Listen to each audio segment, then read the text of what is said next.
Before we start, I just want to mention to everybody kind of off cue here that before you leave, I don't know if you noticed, but over by the glass door where I'm pointing, there's a gift table. Everybody here is going to have a gift. I'll give you a sneak preview. It's every single song that was produced here tonight in its original form. It's an original CD.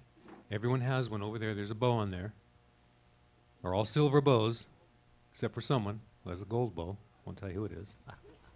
Anyway, also, no, I just stole a brick of gold. This camera right here, let's make sure that when the people are performing, that we stay out of that view. That's why you see me ducking down really low. And also, after the concert, there is a guest sign-in book over on the table where the artist photos are at. So feel free to go there and write terrible things about me, okay?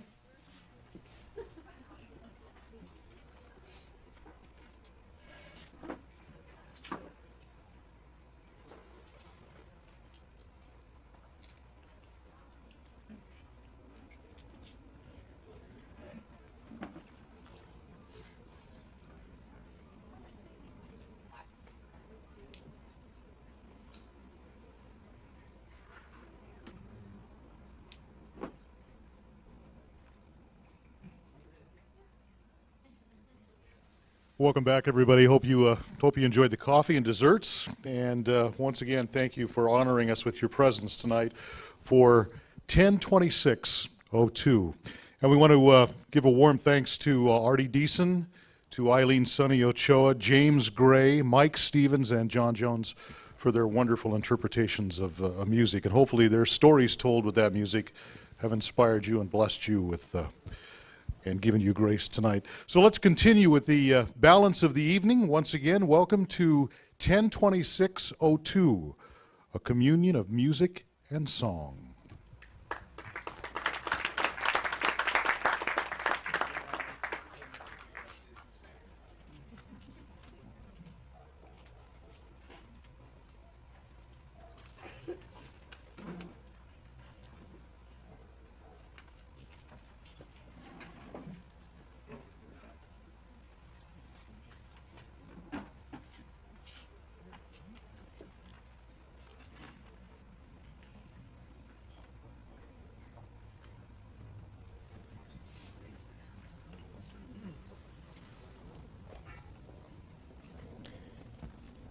Charity, church,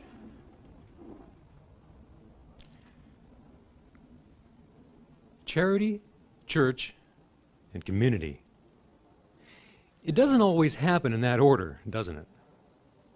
But with the right challenge behind it, these three attributes tend to refine character so that the community at large doesn't end up serving the church with charity, but rather the other way around. A little bit earlier, Steve Tamura from the Hollywood Urban Project in Los Angeles, California, spoke on how we, from the establishment within, are changed from within when our reach is stretched way beyond our normal calls of duty. The blessings that we look for are often morphed and shaped into something or someone that we never really originally thought possible. But while we work and while we teach and mentor those less fortunate than ourselves, it's very important that we remember to feed from a well of nourishment that is community-based. If we replenish our energies from these small sectors of strength, I'm quite sure that those whom we're rearing and building up will too find that it doesn't necessarily take a village, but indeed requireth a community.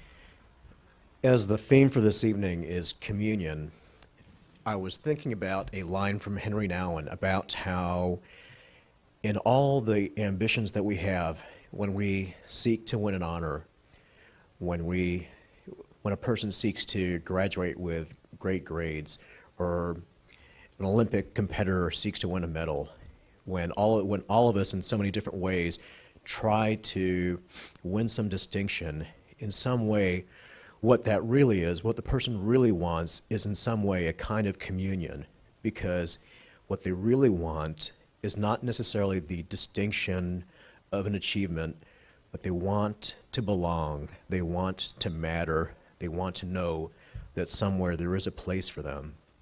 That is the real communion we were built for, the real communion that we long for, Henry Nouwen would say, and yet it's a difficult one. We oftentimes seek to build up a life of achievements and distinctions because that is in some ways easier than the hard, difficult reality of true communion, the kind of a divine, lasting communion that we sometimes only catch in brief glimpses. I am one who has understood that at many points and realized that I would oftentimes feel like I'm not built for communion. I'm built simply to live my life on my own. Through knowing Anthony over the last decade and many of the other people from Hollywood Presbyterian, a lot of us have learned some great truths about what communion truly is, and in the process about who we are, who we were made to be. And we have thought about a God who is communion in and of himself, community in the Trinity, and a God who then calls us to that divine communion. And again, it is not easy, and in many ways, the more idealized our view of community and communion are, the farther we get from that true communion. However, it is in the moments that we have had successes, in which we have seen God at work in what we can't accomplish in terms of communion, we truly get a picture of what it's all about. Anthony is somebody who has truly valued the kind of connection that has come, that we have come to enjoy. I think that there are two kinds of people. It's been said there's two kinds of people, those who are guests and those who are hosts. And I think it's pretty safe to say that Anthony is a true host, that on a night like tonight, rather than sitting back and waiting to be hosted by others, he has done something wonderful for us. He is someone who gets it. I am very grateful for the kind of communion that I have had with him, that we have had, the kind of life we have lived together, those of us who have known each other over these past years, has been that transforming communion, that little taste of heaven. It has changed us. It has made us understand more about our destiny. It has been a privilege to know this, especially in relationship to our friend Anthony. Thank you.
What is it like to simply write a song? How does one collect all the emotions, feelings, thoughts, and expressions in order to pen it down on paper, sing it to a recording, but really mean it in your heart and in your life? James and Rebecca have seemed to not only find the unique formula to do so, but when their works and music are conveyed through the odd and unusual chord voicings of producer-arranger John Andrew Schreiner, a trail of mystical gray and moody patterns tends to only verify their thoughts with interpretive clarity and colorful hues, all arranged in a contrast of blacks and whites. Whenever John arranges one of James's songs or produces Rebecca's vocal, there's always in it the sense of all the pieces deferring to the key part and to the most important thing that is trying to be conveyed. The music has so much space and so much breadth that it truly leaves the listener with the understanding of the power of silence in addition to the power of tension in the music. I guess you can say it's a lot like the works of the great classical composers of yesteryear. It takes a remarkable and unusual talent to place a beautiful tension in a voicing of a chord, to properly enhance and lift up the whole work, and it's a talent and gift that John Andrew most definitely possesses, and the art of James and Rebecca most definitely gleam from.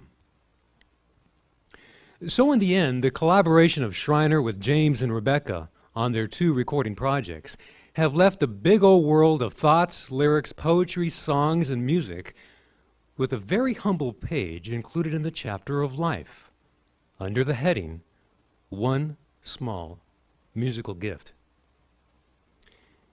And it's this very underestimated and sometimes second seating to all that man's world has to offer that we're going to focus on tonight. That is the songs of James and Rebecca, along with John Andrew Schreiner.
The Lamentation of Jeremiah. How lonely lies the city, once so full of people. Bitterly she weeps with tears upon her cheeks. Because among all he lovers, there's no one left to comfort her, and her friends become her enemies, and they have all betrayed her. I am just one who has seen so much affliction. I've had streams of tears flow from my eyes because he has driven me away. In darkness he has turned his hand against me again and again, again and again. I called upon your name, O Lord. Please don't close your ears. Remember, you came near when I called upon you, and you said, do not fear. Because I am one who has seen so much affliction, the streams of tears that flow from my eyes, and he has driven me away. In darkness he has turned his hand against me, again and again, again and again, and again and again.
This is the one time tonight I get to do Dick Clark and Casey Kasem all rolled into one. I remember I was working for a radio station down in San Clemente, which was owned by a large church in Orange County. And I got to meet the wonderful young guy, he was young then, still is, by the name of James Kijiji. He worked in the tape manufacturing department, I worked in the production department. And one of the things I noticed about James was that not only the humble spirit, which I saw and everybody else saw, and that's an interesting way to see that, well, I see your humble spirit, but he was also very transparent, also very vulnerable, and I say that as a positive attribute. As we got to grow in our friendship, I left that radio station, but later on, they produced a series of songs with a fella who has worked with a lot of musicians, had worked with a lot of writers, but it was that project called The Weary Pilgrim that really kind of shaped and molded my musical interests in the last 7 or 8 years. James, kind of in a nutshell, how has working with John molded and shaped your music? Well, I think more than anything, it's challenged me that to, through my music, kind of portray what we're trying to say through our lyrics. And John has a way of, through his music, speaking what the words are saying, and I think that's had a big effect on both of us, Rebecca and I. One of the vocal styles of the 80s, which has changed so much over the years, was voices like Enya. We all heard of Enya. voices that are breathy, filled up with, as they say, electronic reverb. I'm a product of the 80s, so I enjoy fiddling with the buttons there. We'll talk about that, John, next. But times have changed and eras have changed, but you know, the classics always remain. And I consider not only the production techniques, but the vocal and the vocal range and the airiness of Rebecca's vocal a classic. And that's something that will always stay around. But Rebecca, you have come into communion in a artistical kind of way with your husband, James, to produce songs, to write songs, to perform songs. But how has that not only helped you to grow, but how has that changed your life, and how has that skewed the way you maybe see things in this world?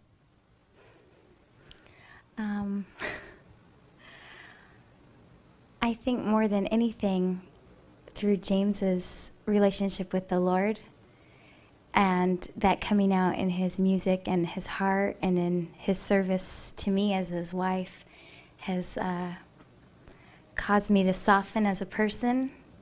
And I think even vocally, it's helped me soften.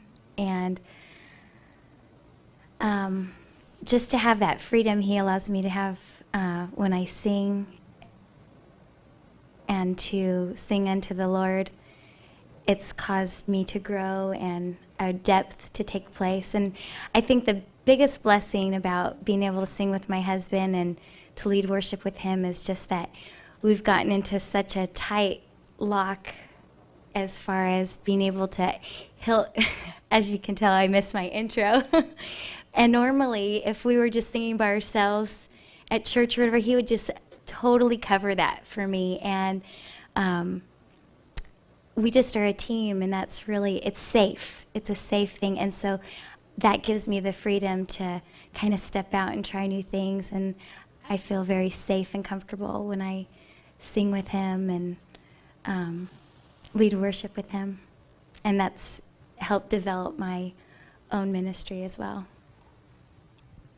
One of the things that James and Rebecca did back in 1993 was to take part in a various projects, artist rendition of an album called Your Holiness Surrounds Me. My good friend Scott Brenner, who lives in Texas now, produced that album, but he did so with the arrangements of John Andrew Schreiner. That was the first time, I believe, that John got to work with James and Rebecca. But that wasn't the first time I met John. This was really interesting. I was mixing sound for a wedding over in Irvine for what was at that time a roommate of mine who was getting married, and John was to play piano. His car broke down. It was a horrible car. Never did work right. And another fellow by the name of Fernando Ortega had to give him a ride to the church. It's the first time I met John. He had very long hair. And I always enjoyed the music and the productions and the artistical value of his albums, of his productions. And here I am mixing for the guy. Little did I know that he was playing on stage for a lot of different bands in the 80s and even in the late 70s. And I even believe that he did the Magical Street Parade in Disneyland or something like that, composed a lot of that music. All that aside, the combination of John with James and Rebecca produced 2 albums and has produced a lifetime of music for myself, and I know a lot of other people. Tell us about that communion, John.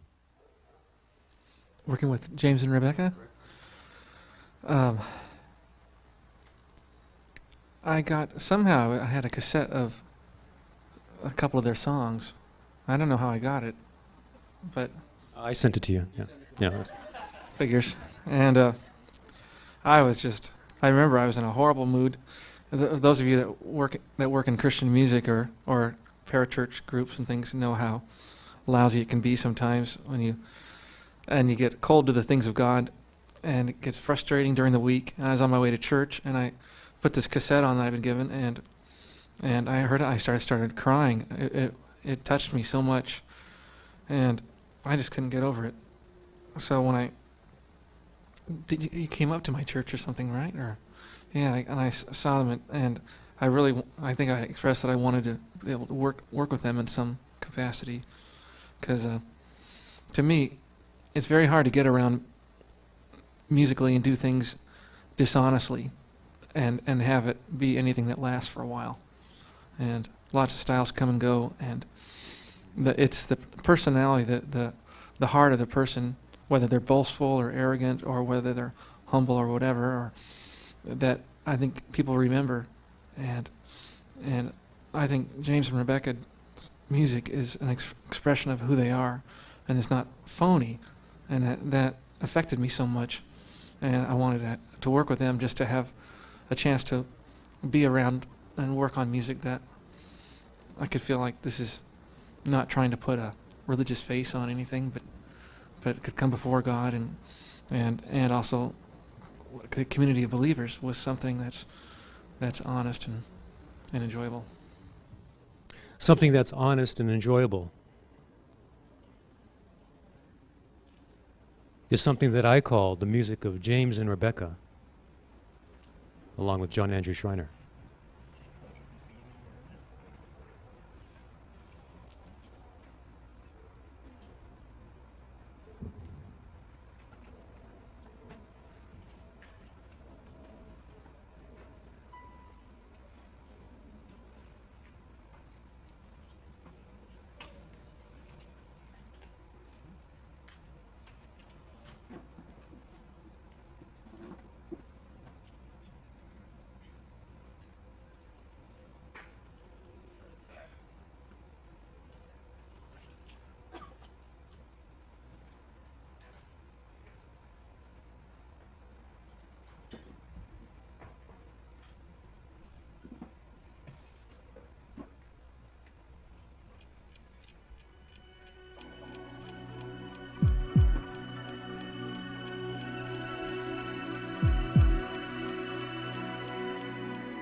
Your loving kindness is better than life.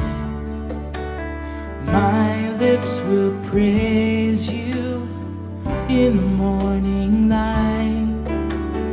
Early will I seek your face, my soul thirsts for you. Your love has met my deepest need. So I will bless you all the days of my life, all the days of my life.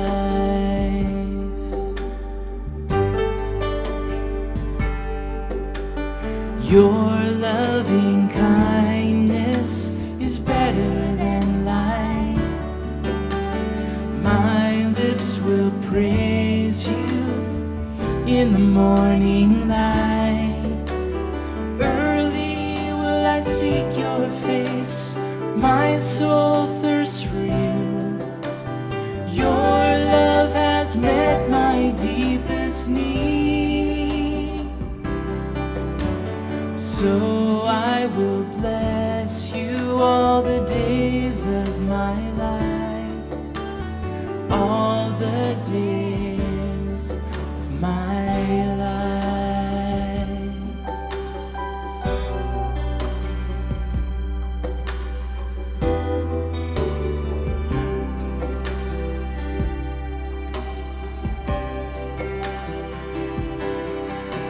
And early will I seek your face, my soul thirsts for you. Your love has met my deepest need.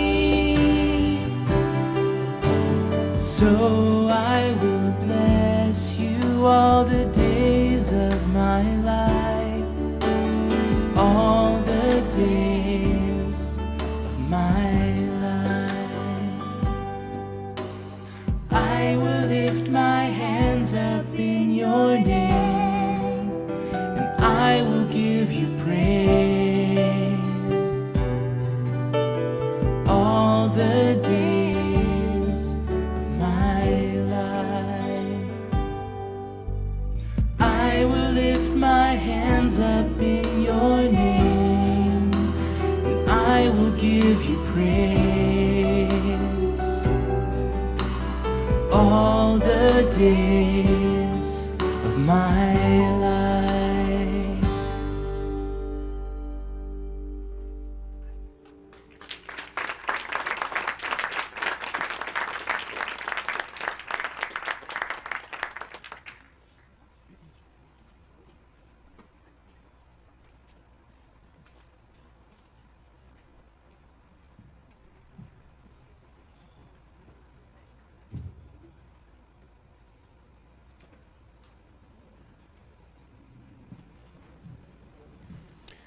I'd like to thank each and every one of you for coming here tonight and taking part of this communion of this great music and, of course, James and Rebecca with John Andrew Schreiner, but not quite past the time limit yet, so I'm going to ask for an encore.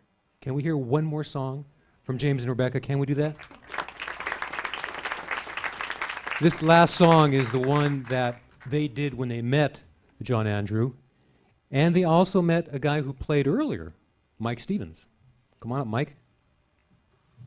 Mike Stevens is going to join them on this very, very last song from the Your Holiness Surrounds Me album. Mike Stevens, everybody.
No, it's really getting kind of late out there, and we're going to excuse you. And I'd like to thank each and every one of you for joining us here on 102602. Let's hear it again for James and Rebecca with John Andrew Schreiner.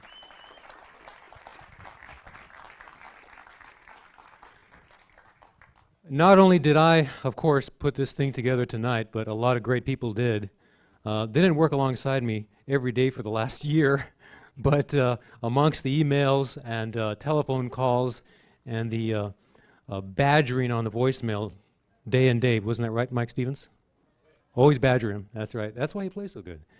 But I'd like to thank a whole bunch of people. I'll only take a second to do that. Our production coordinator for the night is Natasha Nelson. You got to walk up here, Natasha. Yeah. Here she is, Natasha Nelson. Thank you. One of our assistant rig guys out there who made a lot of this happen, Mark Christian. Where's Mark? Mark's coming up. And this guy's flying the plane right now, so he can't come up, but it's Sean Killian over at the mixing board. The guy right there.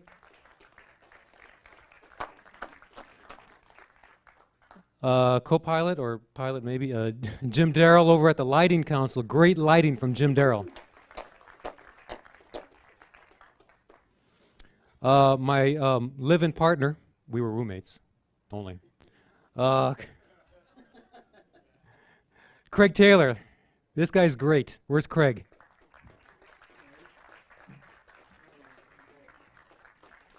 He's the next Anthony Ochoa. Okay. Our keyboard technician, this wonderful keyboard was donated by our good friend, another stage coordinator, James Hammonds. Where's James?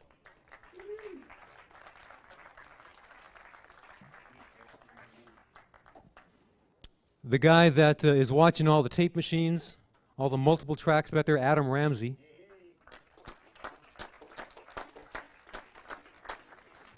This next guy's interesting because this is one of the most professional guys I've ever met in audio and video. This guy's a video master. But when he saw my notebook of 20 pages of 20 scenes, he almost ran in the other direction. From Vision to Media, Rick Davis. Where's Rick? Rick's in the planner back there. He's hiding. He's operating the camera. Denise Estrada, who couldn't make it tonight, brought in all these great tables and chairs. Our photographer, we saw him walking around. Art Grant. Where's Art? Large Art. And two gals that applied great makeup tonight. They did all the They didn't do my makeup. I did my own because, we won't tell you because why. But because I love makeup. Don't ask me why either. This is really fun. I got to tell you this joke. I could do one Howard Stern joke tonight. Yeah, this is quick. I went to the clearance counter at Macy's, South Coast Plaza, and I started doing makeup on one of the counter girls. Okay? And she said, "You're so good at this. Either..." How should I put this? No. Either you really like putting on makeup, or you just like touching girls. Or ladies, excuse me. So anyways, let's retract that. Edit that, Rick, edit that. It was funny, you had to been there. I also like to thank, lastly, Artie Deason, James Gray, my sister Eileen, Sonny Ochoa, their face only, please, don't laugh. Rob Asgar, Michelle Palmer, excuse me, and James and Rebecca Kijiji, along with John Andrew Schreiner. Let's give everybody a hand. Thank you. And last but not least, my hosts for the evening. Let's give a hand to Casey Hayes from the network of Westwood One Radio Network in Santa Clarita, and Jim Governale from KKLA.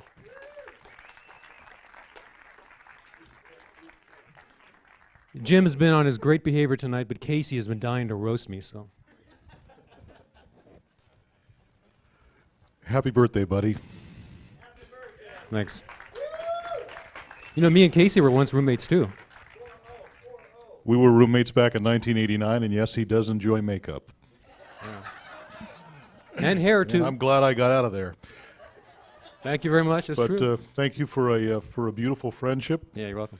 A guy who's always there through thick and thin, who never says no when I need to borrow a truck or need hands cleaning a building or cleaning a carpet. You're a true friend, and right. you are what one of the gentlemen said earlier. I forget what his name is. You're a host. You're not a taker. You're a giver, and through thick and thin, you're always there. And I appreciate being part of this. And happy birthday. You're welcome. Thanks a lot, Casey. And Jim Governal, you can't see his shoes, but I call them the cockroach shoes. Kind of shaped like a shell of a cockroach. But Jim Governale, the morning man on KKLA. Thank you, Anthony. Well, it's an honor for me to be here tonight. When Anthony asked me if I would do this, I was just thinking, why me? Why? But I don't know. yeah, I still don't know. But Anthony, you have been a very good friend, and I really treasure our friendship. I really do. When I'm on in the morning, in the early morning hours, I'll get a call on the hotline. Hey, Jimmy G, what's up? That's me. It's easy to tell who it is. But just like Casey said, Anthony, you're very much a giver, and you've blown me away so many times. And I'll never forget the time I left my umbrella in the back of your truck, and you had to have your truck towed off because you got a flat. What were you doing in the back of my truck? I don't I understand. left my umbrella in the back of your truck. Oh, okay. A couple of days later, I show up at work, and he buys me a brand new umbrella and sticks it in my mailbox. So That's right. unbelievable. But Never anyway, know. We thought we were going to use it tonight. that's right. I brought it. I have it. God bless you, brother, and happy birthday. Thank you. Thank you. We weren't even going to bring up the birthday thing because he told us he didn't want any ad-libbing in the introduction or any of the In the outro, it's okay. outro. Well, thank you very much. You're welcome. But anyway, there's not going to be any singing of happy birthday or any birthday There better cake not or be. any blowing out of the candles. But No, anybody who there wants will to not stick be. around for a quick game of pin the tail on the donkey after this is all. Thank you. Thank you, guys. Thank you. By the way, the Angels won. Yeah. Yeah. Hey. Yeah. Last but not least, you got to stand. Parents, Tony Ochoa, Esther Perry. Executive producers, that's right. Dad took out the 14th mortgage on this pad, and Mom went to Pachangas over in the desert. Pachangas. You know, that's Casey's voice on the Pachangas commercial. I bet you didn't know that. It really is. And last but not least, my church, the First Presbyterian Church of Hollywood, Steve and Rob. And, of course, the guy that kept me employed to do this, John Eady from Salem Communications Corporation, my boss back there. Thanks, John. Last word. I really believe in what Steve Tomorrow talked about tonight, the Hollywood Urban Project.